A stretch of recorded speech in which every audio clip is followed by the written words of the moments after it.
I also want to show something because I think there's an added aspect. Can't get in Bernie's head, and obviously there's been people criticizing Bernie, but Jenn sent me this earlier, and this is part of what people were criticizing Bernie on during this pandemic. People criticize Bernie because you drop out, you do this hostage take video with Biden, you're saying all these nice things about Biden, but you're not utilizing your army.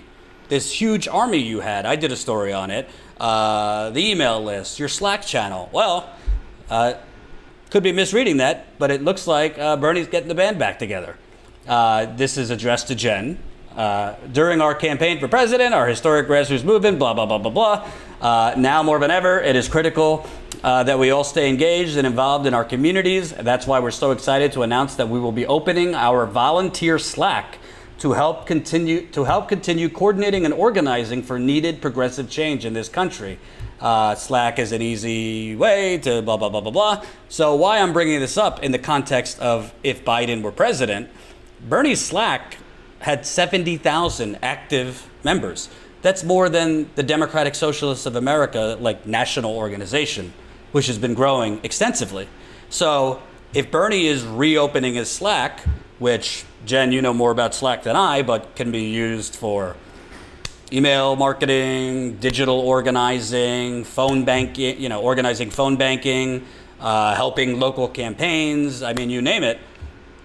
It seems to me he would be opening it now, not just for progressive things like ballot measures, maybe working, helping lift the Paula Jean Swearengins of the world in her race, if Charles Booker is officially the nominee against McConnell, but building out this progressive apparatus for if it is a President Joe Biden, and if he is a reincarnation of Obama, only worse with Jamie Dimon as Treasury Secretary and all these vultures coming in, it would seem to me, makes sense to me, that's what Bernie is doing. Not just to use it now, but to have his army activated if and when Biden becomes president and the inevitable happens and he gives the fucking bird to the progressives.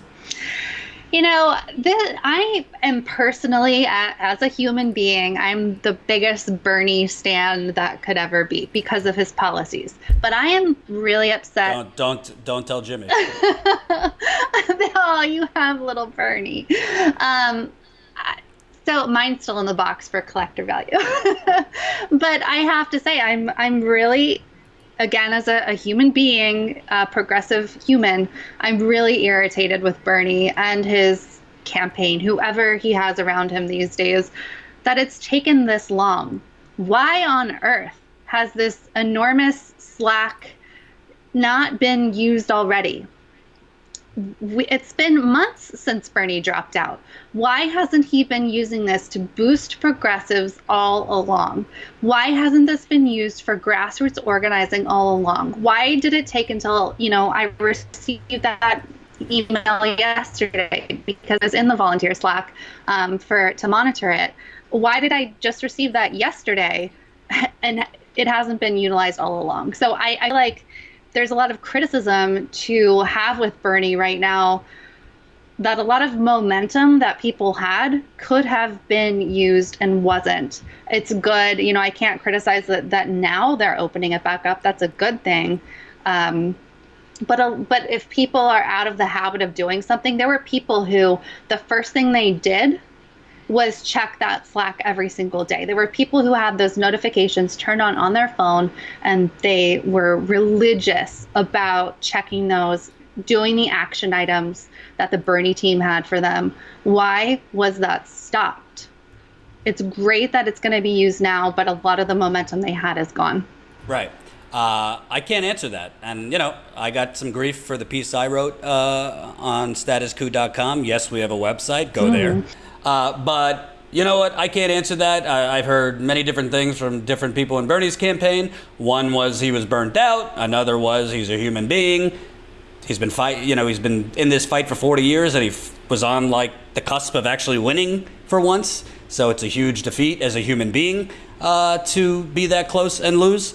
But either way, at least he is finally coming out of witness protection. We saw him on the Senate floor, putting the proposal together on the defense budget cut, now putting this Slack group back together. And for people that don't understand or like, so what, he's putting together a Slack group, whatever. No, this is how you organize. And it is not easy, folks. I mean, Status Coup, we've been around 2 years. We're trying to build our email list. I don't even think we've cracked 5,000 yet. We have. Oh, we have? Okay, sorry. Yeah. We're trying to build our text list, for example. If you don't know, sign up. Text COUP to 370-370. We keep saying it and saying it and saying it. I think we're just over 1,000. So it's hard to build lists. So the fact that he's got 70,000 human beings, not just like signed up, but that were actively like in the Slack group saying, what can I do? That's like, consider that just like turbocharged for campaigns that need help, on the ground progressive groups that need help, Black Lives Matter groups that need help, Latino groups that need help, you name it.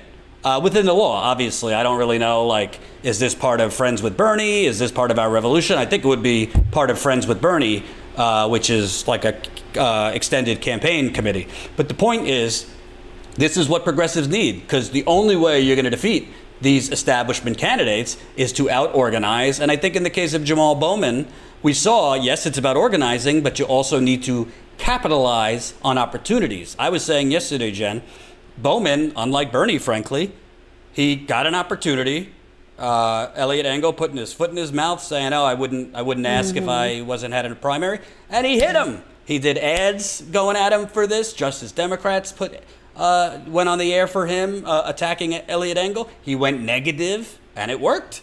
And by the way, going negative then got media attention because the media covered Bowman going after Elliot Engel for, you know, the out-of-touch comments of, oh, I wouldn't be asking to speak if I didn't have a primary. And then there was a story about him not even being in his New York district during COVID. So you got to capitalize when you have opportunities, which Bernie didn't.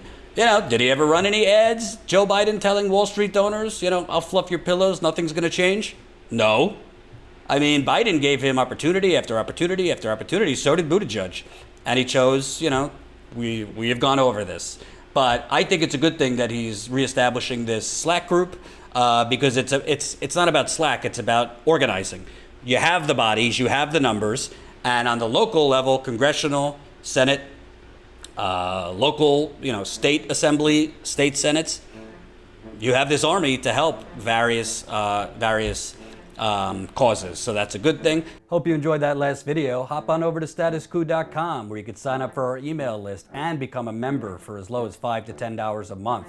Membership is how we grow. That's statuscoup.com/join. And remember, join our email list so we can grow the revolution with you.